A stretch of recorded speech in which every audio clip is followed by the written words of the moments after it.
It's Onda Live, Chicano Music and Culture Fest, sponsored by AARP.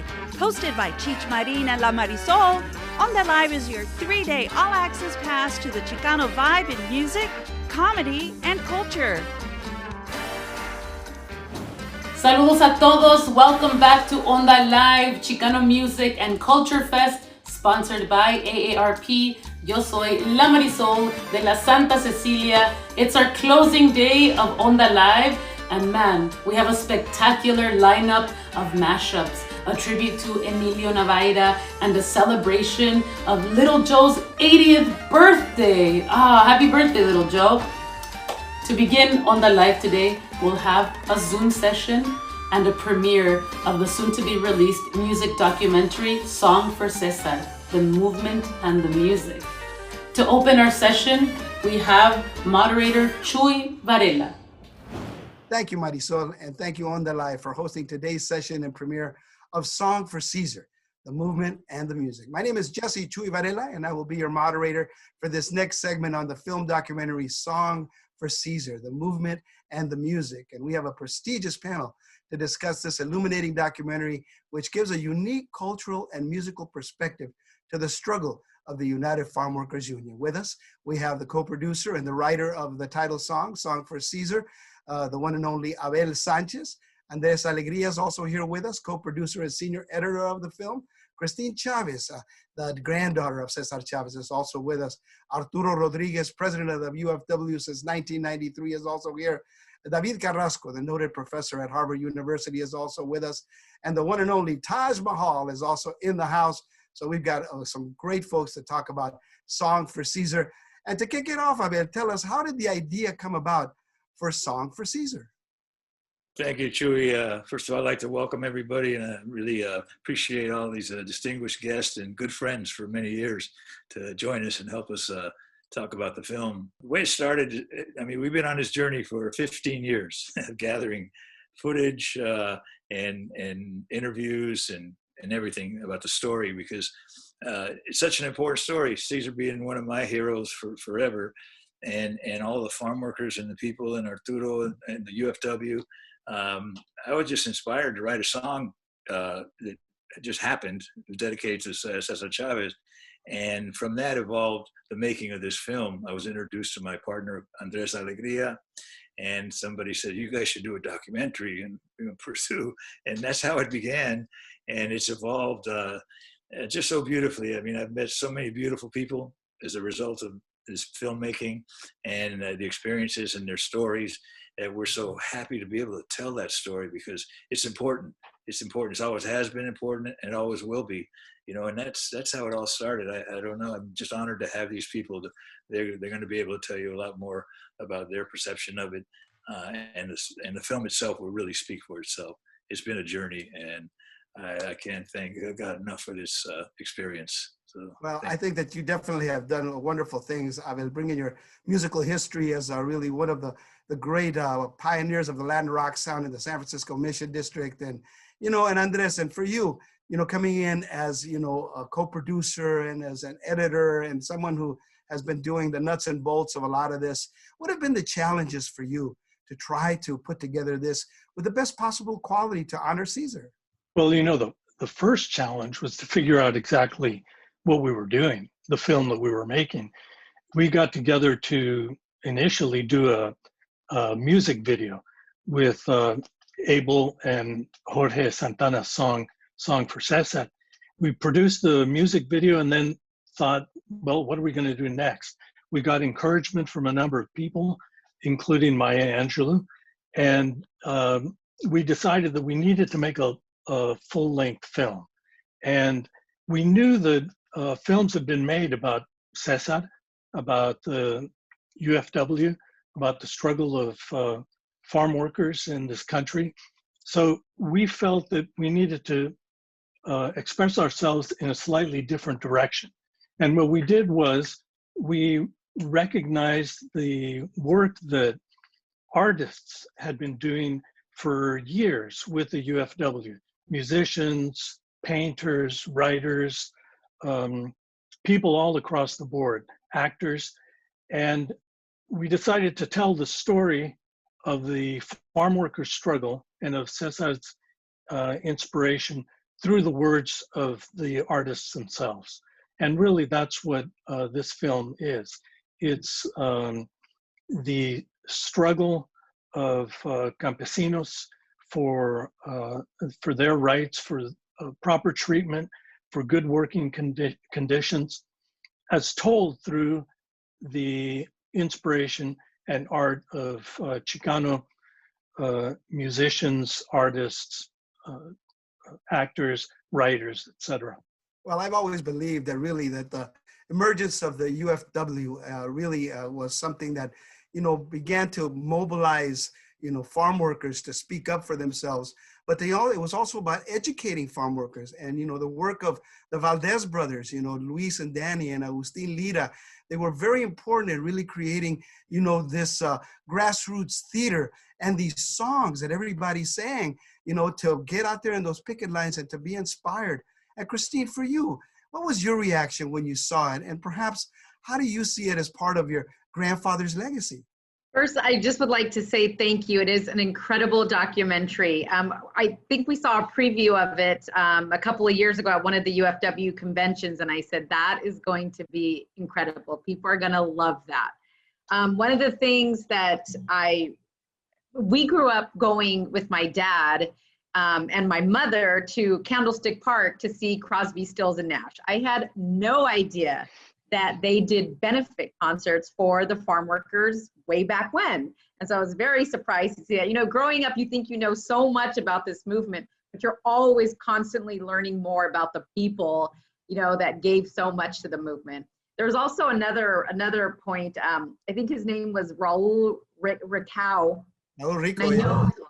Rico, I know that unfortunately he's passed on now, but he said something so profound in the movie. He said, I remember cutting school to go protest. And he said, I didn't even speak Spanish, but I learned the word huelga.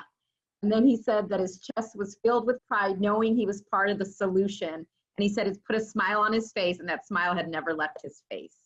Oh, and so just hearing the kind of impact that, that the artists felt, giving back to the farm workers was incredible. Well, David Carrasco, you are a noted, scholar at Harvard. You have really done a lot of wonderful research, about the spirituality of La Raza. And you also showed this film, to your students, and we're talking about students that are studying religion, at Harvard. What was your reaction to it? And perhaps how would you define the spirit of this film? So thank you very much. It's great to be here with people. Some have been fans of Chuy Varela and Taj Mahal for many years, and it's great to be here, and also to make new friends with Christine and Arturo. So, I had this great opportunity to meet, Abel Sanchez and Andreas, and they asked me to get involved in this, and I said, we got to bring this film to Harvard University. Harvard University needs this. Harvard University is going to be enlivened and improved by this. So we brought the film, and we had standing room only. We had like 500 students came to see this film, and it just rocked their socks off. I mean, they were just so moved.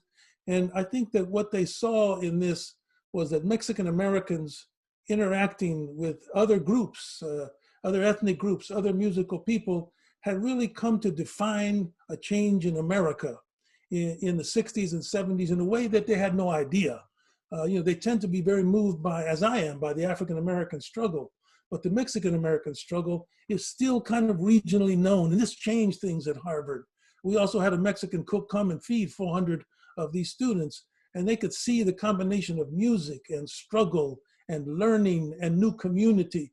So I'm so grateful for the chance to have done this, and I want you to know we're going to have another premiere at Harvard that's going to even have a bigger crowd once the film comes out. Sí se puede, yes. But Arturo, for you, you're somebody that has had to pick up the reins, where Cesar left off, and you've continued struggling and fighting for this union. And this film, is one that I remember being in Sacramento with you and Paul Chavez and others. And I saw that look in your face, there was this gleam about, what an important film this was going to be. And perhaps, what do you hope that this film will do for the advancement of the farm workers in this time? Well, first of all, thank you very much, Chuy, and everyone else, Abel, Andres, for all the tremendous work that y'all did here, and all the other folks that are joining with us today. But, you know, I think, first of all, it really educates a lot of people, as David was saying, Christine was talking about, that it talks to them about the importance and the value of entertainment and artists and poetry and music, all of that, how it really played a major, major role in the movement throughout the years and continues to do so. I mean, drawing murals. We still, at every UFW convention, have a mural put there, and there's murals all across the country about Cesar and the farm workers and so forth. So that this film talks about all these artists that, as Christine mentioned, you would have never known today that they were involved for now 68 years, because it's been 68 years since we started. And Joan Baez, she still comes out and supports us. Chris Christopherson and Little Joe and Luis Valdez and Danny Valdez, they're all still part of the movement for the last 68 years and still contributing. So I think this film helps talk about what happened in the past, but also still resonates with people today, and the fact that artists and entertainment and poets and so forth continue to write about the struggle of farm workers. And this will help advance the knowledge about what people know about farm workers and the people that have been a part of it. Oh, that's beautiful, Arturo. Taj Mahal, you are a person who has been out there in the front lines, from the civil rights movement to, you know, the radical Berkeley 70s, and, you know, and of course, you know, your advocacy for, you know, justice around the world is renowned. But tell us, what do you recollect about meeting Cesar, and what brought you to this movement when you heard about it? Thank you very much, Chuy and Abel and other honored guests. It's my pleasure to be here today. It's very exciting. You know, most of the times when we see modern day depictions of what went on, it used, I would say that 95% of the time, I'm left a little flat when they try to say, well, here's the 60s, and we're going to give you a slice of it. This is above all, you know, amongst the best that I've ever seen of anything that went on back there. If you weren't there and you come and see this movie, you're going to be there. You're going to feel it. You're going to feel the energy when everybody says, "Viva la huelga!" You know, when they say, I mean, hey, it came to my ears. I saw it. You know, I mean, with me, I'm a bit bombastic about this, but I'll calm down. I mean, here's the thing, is that my people were brought into this country from a continent, you know, across an ocean, to work essentially in agriculture. And we worked in agriculture so long that we wanted to put it behind us. Fortunately, I was one of those kids that came into space after they had gotten away from the South, and I had an opportunity to turn around and look at it for all the things that were good about it. The music, knowing how to grow things, knowing how to be responsible for yourself. When I came out to California and I saw what was going on, I had picked tobacco as a young man for a couple of years. I'd worked on a dairy farm for about 6 or 7 years. I was involved in the agriculture sector. So I knew what it was for people to work. My parents worked, my grandparents worked, stepfather picked tobacco, did stoop labor, picked apples. So I knew what it was like. And when I came out to California, I said, okay, well, who do I hook up with out here? Viva la huelga. That's right. That's right. And then here's the other part of it. So then in the movie, I find out that Cesar Chavez likes a musician that was played so loudly in my house. It was bigger than anybody you know that was popular in the 60s. And that was Jimmy Liggins. I couldn't believe Cesar was a Pachuco.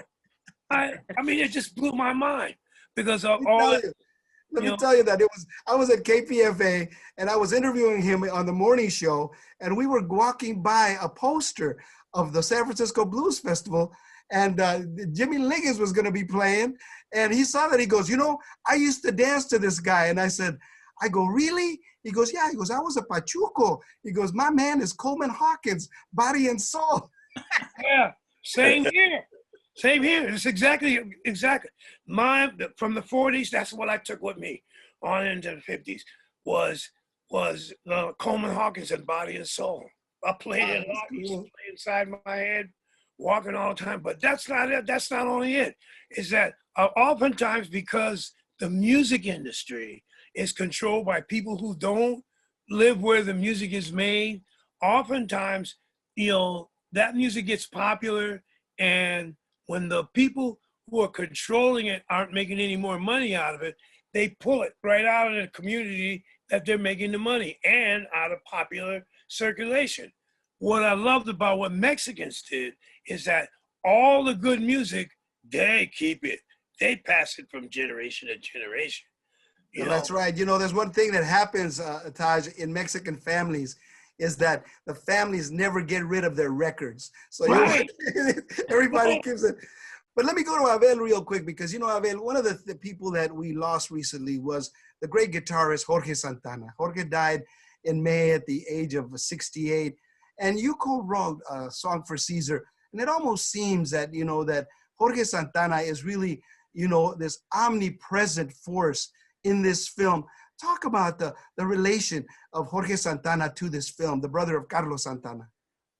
It was such a blessing to have Jorge co-write the song with me. His feeling about playing, I brought him in to do a solo. I had written the lyrics and the melody and, rhythm section. And I brought Jorge and I said, we need a hot solo to this song. Because I was inspired during the night in the studio. It seems like Cesar had entered the studio with spirit, because I had worked with him and a little bit of family prior. And so the song ended up dedicated to him. And when Jorge got on the guitar, at that point, he really didn't know. He just felt the spirit. And when he played that solo afterwards in many interviews, and he would tell me many times, he says, that solo is like it came through him, and what it had was the cry. He speaks of the cry of the people, the cry of the farm workers. And I get emotional when I think about my experience with Jorge and how this all came about. That was the seed. It was the inspiration for this dedication to the farm workers and the people that work so hard and we appreciate and honor. And anyway, it moves me when you say Jorge Santana. I miss him. He's my brother for many years, over 50 years. Oh, no, he was a great man, and he left a great musical legacy. I always tell the story of hitchhiking from Martinez all the way to San Jose to Spartan Stadium for a UFW benefit that featured Joan Baez, but I went to see Malo with Jorge Santana, who were also playing there, which was very, very cool. But, Christine, one of the things is that, you yourself have worked in the federal government and all, and I really have felt that, that Cesar has achieved a lot of wonderful accolades for his legacy. I mean, the U.S. Post Office stamp, of course, the many state holidays. But the thing that I wonder now, and particularly at a time when we're seeing the shifting of generations, do you feel that we will see a federal holiday someday for your grandfather? Well, I know that there's been many different efforts to do that. And I don't think that'll happen right now, but maybe after November 4th, that's something we could be looking at. But I know that different groups have gathered petitions and have lobbied different legislators, and even the president, I think at one, not this president before, about about making a federal holiday.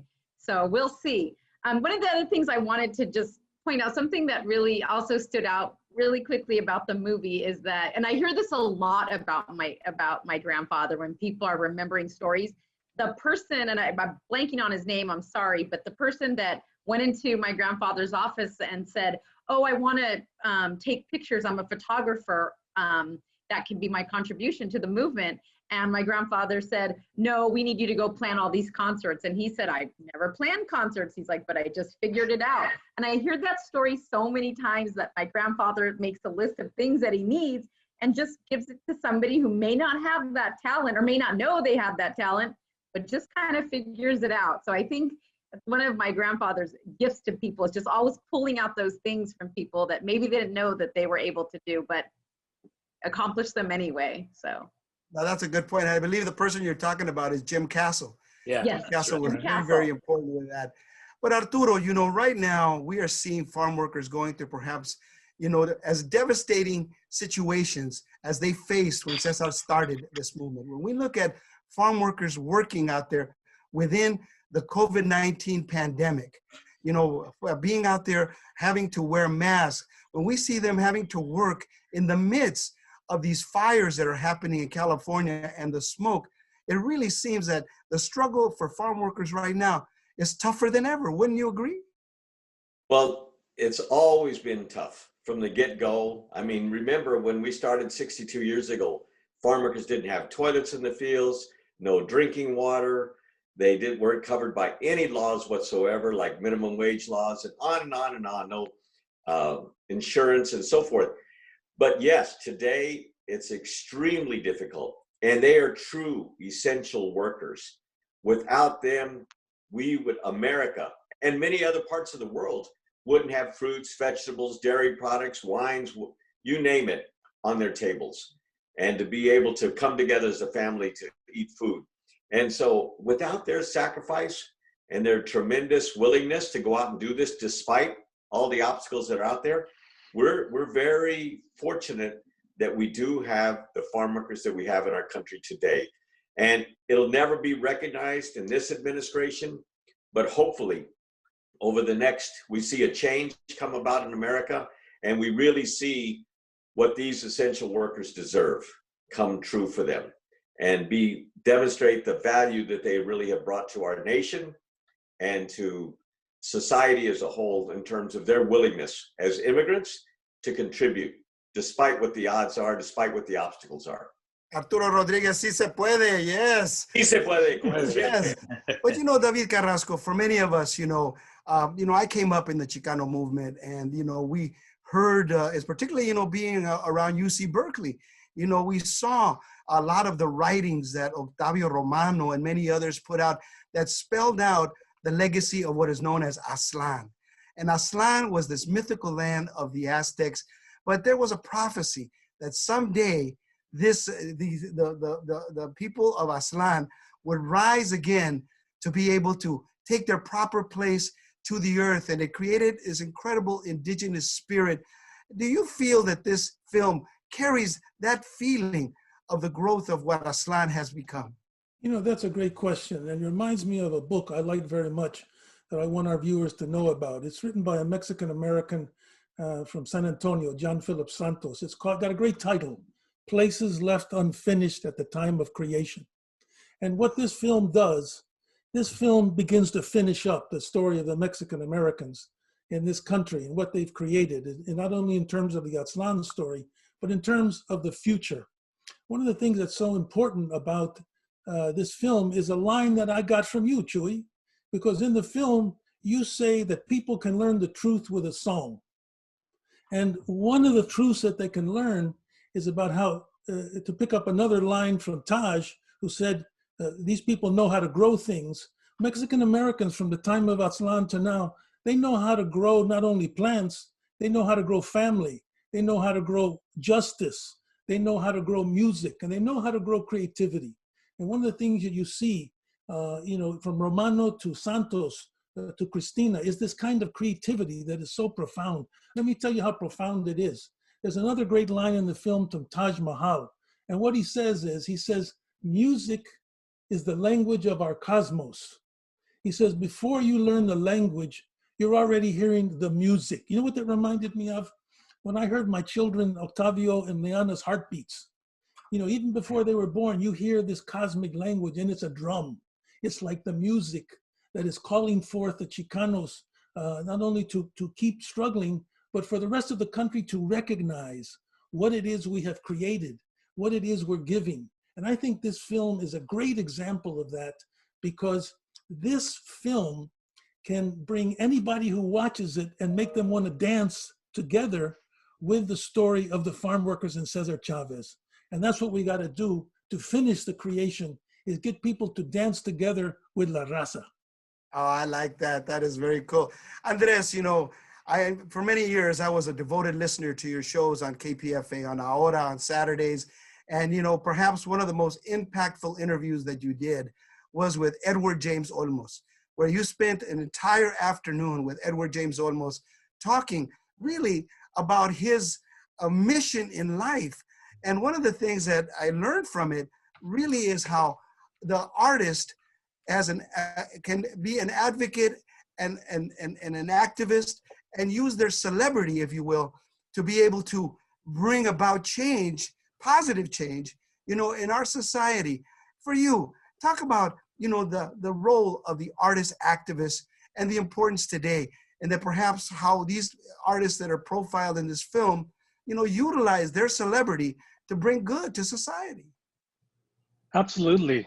And, there were artists that had celebrity and lent their celebrity to support the movement. But there were also artists who were teenagers, young people in their 20s who were just developing as artists, and were extremely talented people. Carlos Almaraz, the painter, who was growing into his painting, came back from spending some time in New York as an artist, came back to California to join the struggle of the farm workers in California, and developed into an incredible artist whose work is seen around the world today. It's just so important. And to me, the important thing is that it worked both ways, that the artists took the energy from the movement, incorporated and used it as inspiration to incorporate into their work. But at the same time, the work that they created was used by the movement to further la causa, to further the cause. And it just reflects the reality of, I think, what David was talking about, which is that creativity is something that's part of everything that we do, or should be part of something that of everything that we do, whether it's activism, struggle, or artistic work. And I think that this was a perfect example. It's an example that goes back in history, and in the film we talk about that, not just in Latin America, but all around the world, where artists and activists have worked together, have collaborated to accomplish beautiful work and to push forward movements. Well, I have to say that, that for me, I've been very blessed to have been around a lot of different people. And, I grew up as a farm worker. I was 7 years old when I picked cotton out there in Isleta, Texas. You know what I mean? When we came to California, we picked oranges, and it was all part of our migratory, struggle that we went through. But, one of the guys that I got to interview, Taj, was the great Freddie Fender. And I asked Freddie, I said, Freddie, when did you hear the blues for the first time? He says, well, I was picking cotton in South Texas. He said, he goes, I was just a little kid. He goes, and then, at night, he goes, when we were all like chilling out, he goes, I'd hear these African-American brothers pull out these guitars and start singing the blues. And the thing, Taj, is that, the blues are universal. And we look at a lot of the people that are in this film, Los Lobos, you know what I mean? Carlos, the blues is at the essence of their musical and cultural being, man. And when Cesar Chavez said he dug Jimmy Liggins, well, that the blues was there, man. Yep. What is it about the blues that makes you want to get up and change the world, man? Well, the music is from the people, the farthest down and the most oppressed. And you have to figure out not only how to get over what it is that depresses you and oppresses you, but you have to lift up everybody around you. And that's the job of the blues. you know, and use the you know the painting, the paints from the colors from all different parts of life. You're sad, you're happy, you know, you're getting married, you're not doing very well. You know, you got a skinny girl, you got a gordis, you know, whatever, blah, blah, blah, blah, blah, blah, blah. You know, all these things are going on. But the music always resonates with the whole planet. Right now, blues, American music as such is, you know, is a global resource. There's nowhere in the world you can't play music. I mean, right now, to me, rock and roll, Latin America's got rock and roll where it's supposed to be. That's the most, it's the most vibrant coming from there, okay? And that's just because, again, you got family intact, you got all these different things intact. And that's when that music came. That's when that music comes from working people. Your culture that presently is still physically working, and you don't mind physically working if you get paid for a day's, you know, get treated right and get paid a decent day's wage. And the blues fits right in there with no problem. Whether you got it, whether it's behind an oxen, you know, to a yoke of oxen, or a mule or two mules or some horses, plow horses, tractor, don't matter. Blues is right there. But Taj, you know, in this time right now, as we're, you know, entering this very conflictive era, coming up with an election that is polarizing this country, what would you say to folks out there to create a sense of unity, a sense of upliftment, you know, during these trying times? Very simple. Everybody is somebody. Nobody is nobody. I mean, the pauper or the wealthy, everybody is somebody. If a man is born in luxury, it proves to me through history, he is somebody. But if a man is born in poverty, starvation, and misery, he's nobody. But wait, everybody is somebody. Nobody is nobody. I mean, the pauper or the wealthy, everybody is somebody. And it goes on. Poverty is what it takes to make such dangerous mistakes about who is somebody. Because when a woman has a child and before that child is born, he or she is somebody. Everybody is somebody. Nobody is nobody. I mean, the pauper or the wealthy, everybody is somebody. A loaded wallet makes one glad. Empty pockets make one sad. So listen carefully. If you the one that's got wealthy, remember the one that has no money is somebody. Everybody is somebody. Nobody is nobody. Yes, the gospel according to Taj, yes. All right, folks, so we want to give a special thanks once again to Onda Live for convening us to share this very special project. And right now I'm going to turn it over to Abel Sanchez. I want to thank all of you for participating. And Abel, please tell us what's coming up next, you know, because I know we've got some very special segments for the folks out there to be able to get a little taste of Song for Cesar. Muchas gracias todos. Thank you, Chewy. Thank you, everybody. Thank you, everybody, for participating and helping us with this film. Real quick, I want to say one thing Andres said is, back when we were starting and Cesar was doing the movement, Jorge Santana and myself, Malo and our bands, all the musicians, we were young and we were kind of naive at that point, you know, but we participated because it was like exciting, like an explosion happening. But as doing this film over the years, I've got years later now from that point, I've gotten to meet the farm workers, the people, the veteranos, the Arturos, the people, part of the family. And, you know, when I shake the hands of a farm worker or lady, I feel in their eyes and in this shake, I feel where they've been and what the value and the hard work and the struggle. And I'm going to tell you this, making this film has been my gift for sure from the people I've gotten to meet from it. So I really wanted to say that because we were kind of naive, and this film has really brought me in touch with the true spirit of what everybody has talked about today. So thank you all so much for reinforcing that.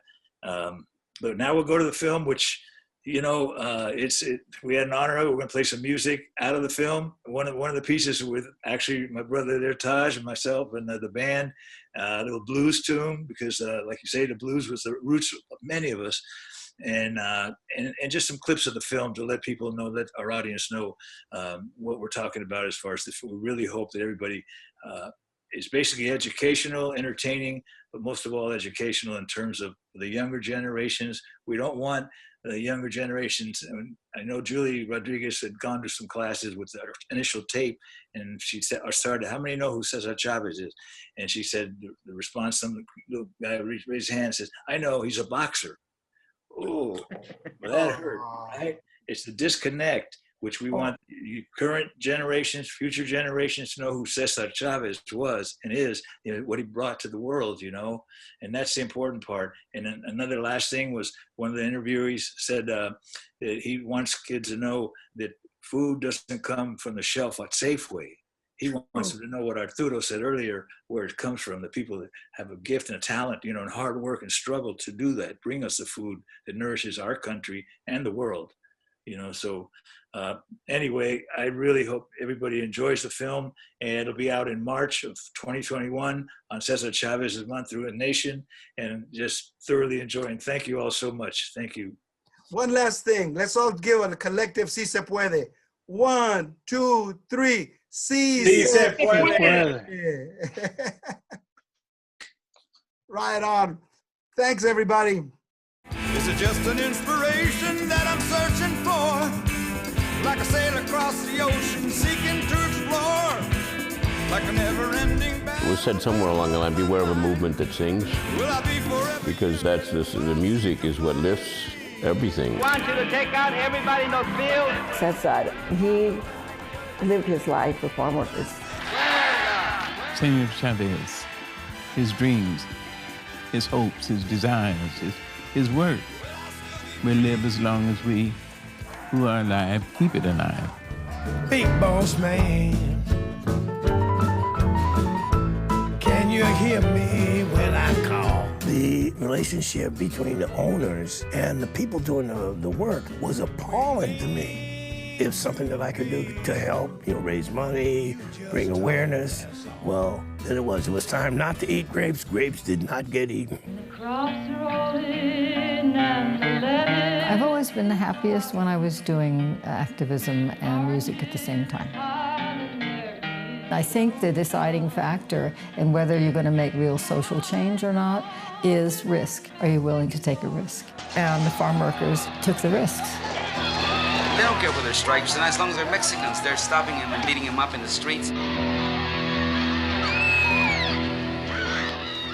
Came across your border just to work for you. It's a fight. Hardworking people have to fight for every scrap, for every dollar in this world. I have two wings. In this wing, it was B.B. King and Tito Puente, John Lee Hooker, Miles Davis. And on this hand was Cesar Chavez, Dolores Huerta, Mahatma Gandhi, and Martin Luther King, and Malcolm X, and the Black Panthers. And to me, it was always about doing this with the music.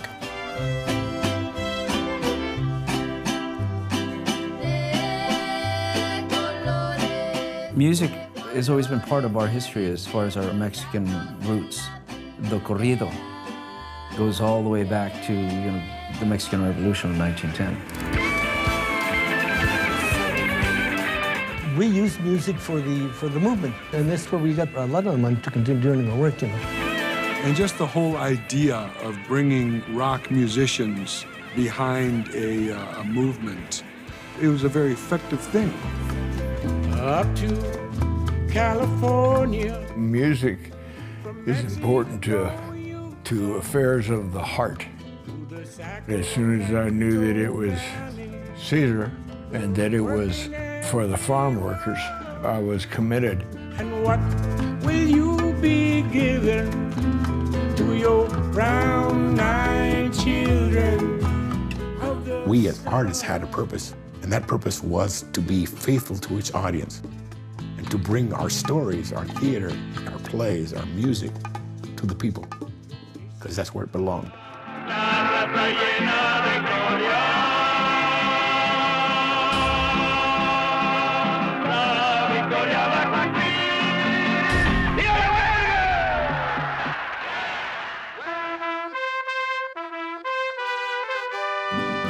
social change begins, it cannot be reversed.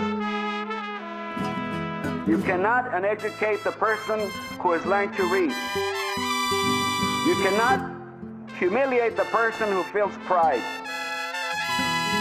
You cannot oppress the people who are not afraid anymore. And you cannot stamp out a people's cause.